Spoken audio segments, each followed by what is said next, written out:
I'm back with another piece of super interesting research that I wish everyone knew about. Today, I'm going to be talking about the Adverse Childhood Experiences Study. I imagine many of you have already heard of ACEs, but I'm venturing to guess I'll be sharing some information today that you've never heard.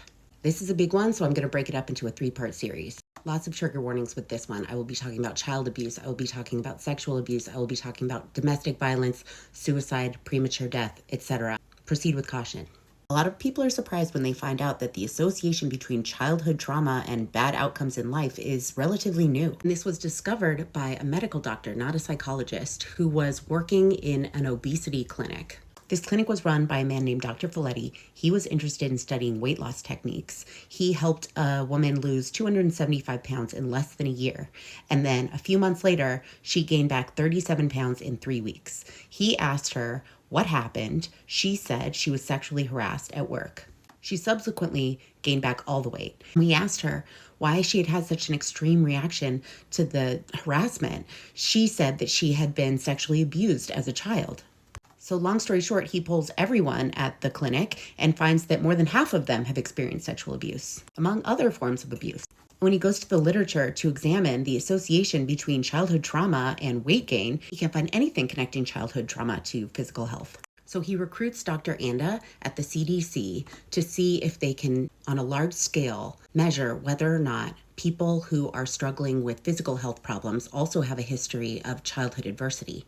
They created what is known as the ACEs questionnaire, 10 questions covering a wide variety of different child adversities that someone may have encountered, everything from emotional abuse, physical abuse, divorce, domestic violence in the home, etc. And they sent the questionnaire out to thousands and thousands of people in the San Diego area who were all members of Kaiser Permanente.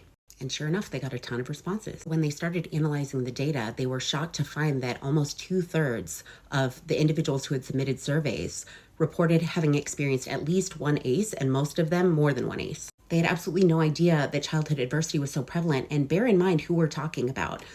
Residents of San Diego who have Kaiser Permanente, they were 75% white, middle class. This is not the group that you would imagine having the highest levels of childhood trauma, so what must these rates actually look like in the general population? They retested more than once because they just couldn't believe that this was true. But the results came back the same.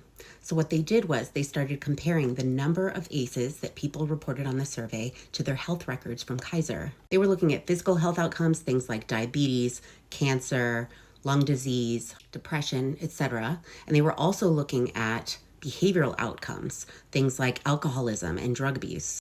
And what they discovered is known as a dose-response relationship. And what that means is that as the number of ACEs increases, so does your risk for these negative physical and behavioral health outcomes. There are many categories that they assessed, but I want to share 2 of them with you here. Let's take a look at this graph. For individuals who reported having experienced one adverse childhood experience, their risk for alcoholism increased by 100%, and their risk for attempting suicide increased by 80%. With 2 ACEs, that number increases to 300 and 200%, respectively. With 3 ACEs, that number increases to 390 and 560%, respectively.